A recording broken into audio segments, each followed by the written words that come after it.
Hey, economic warriors and finance junkies, welcome back to Boss Economics World, your no BS zone for decoding the economic dumpster fire we're all living through. I'm your host, the guy who's here to roast bad policy, expose government incompetence, and shine a spotlight on the economic chaos they're trying to sweep under the rug. Today, we're diving headfirst into the UK's latest economic train wreck, thousands of businesses collapsing like a house of cards, all thanks to the government's genius idea of jacking up taxes and wages at the worst possible time. Grab your popcorn, folks, because this is gonna be a wild ride of satire, stats, and straight-up economic savagery.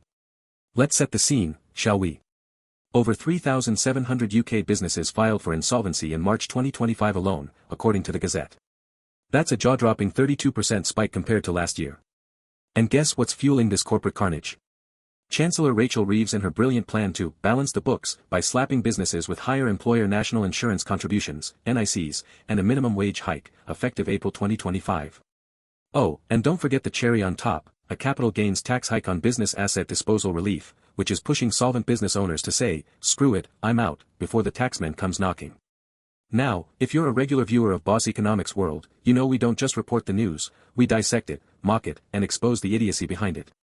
So, buckle up as we break down this economic clown show from the surface-level symptoms to the deep-rooted policy disasters, all while throwing in the latest data, real-world examples, and a healthy dose of satire to keep things spicy.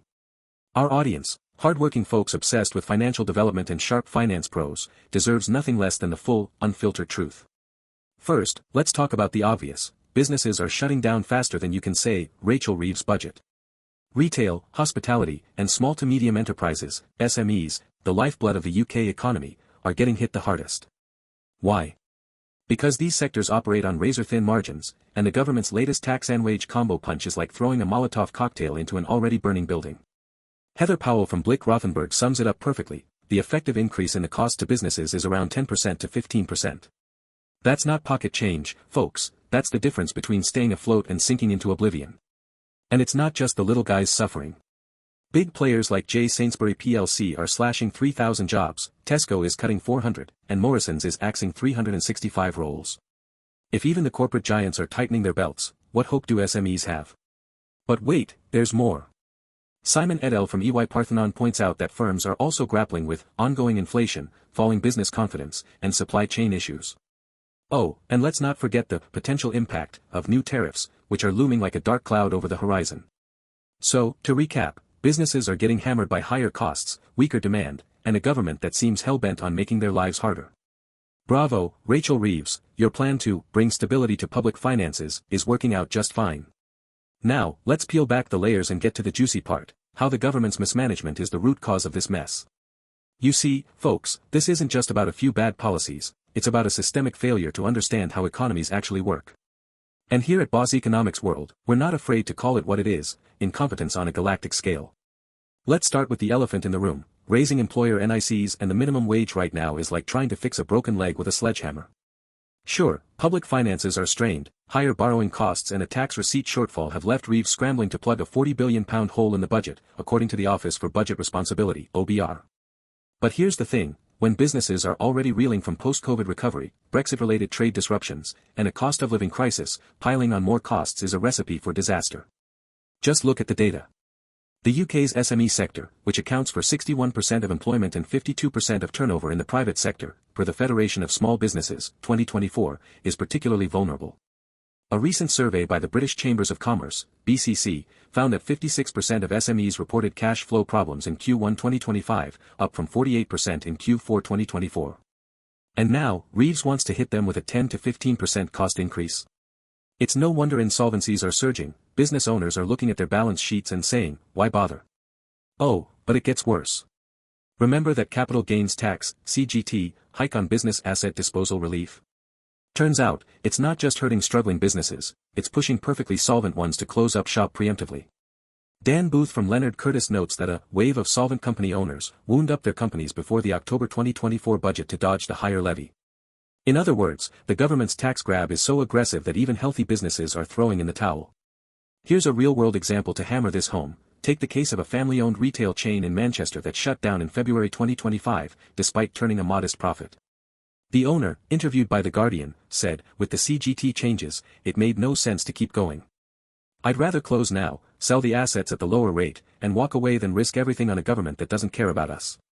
This isn't an isolated incident, it's a trend, and it's killing entrepreneurship. Now, let's talk about Reeves' other big idea, slashing welfare and expenditure to balance the books.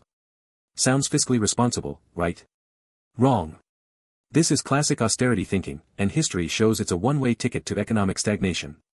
Just look at the UK's experience post-2010, when George Osborne's austerity measures led to a lost decade of growth, with GDP per capita growing at a measly 0.5% annually from 2010 to 2018, according to the Resolution Foundation.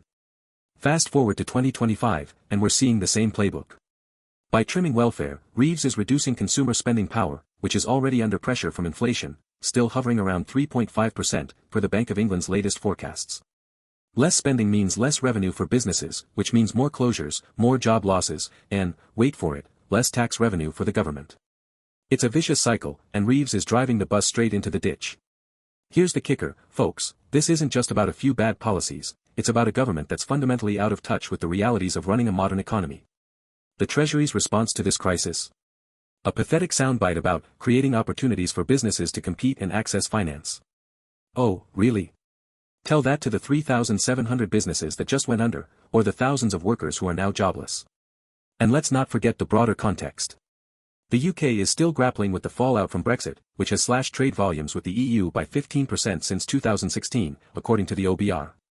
Supply chain disruptions, exacerbated by global conflicts and energy price shocks, are pushing input costs through the roof. UK manufacturing PMI data for March 2025 shows input price inflation at its highest level since mid-2022.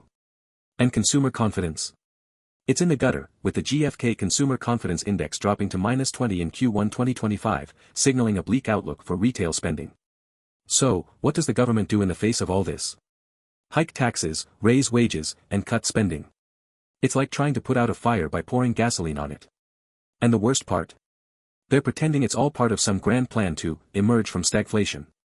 Newsflash, Rachel Reeves, stagflation isn't something you fix by killing off businesses and jobs, it's something you fix by boosting productivity, investing in infrastructure, and supporting the private sector.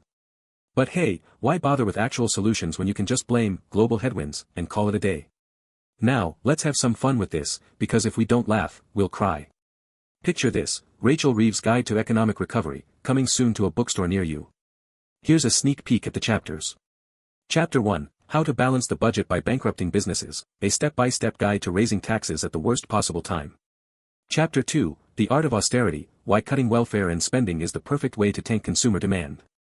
Chapter 3, Blaming Everyone Else, Master the Art of Pointing Fingers at Inflation, Supply Chains, and Global Uncertainty, while ignoring your own policy disasters.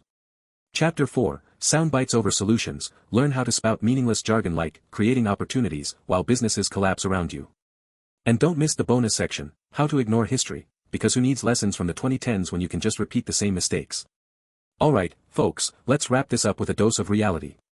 The UK economy isn't emerging from stagflation, it's sliding deeper into a government-induced recession. Insolvencies are spiking, jobs are disappearing, and consumer confidence is in freefall. And the government's response?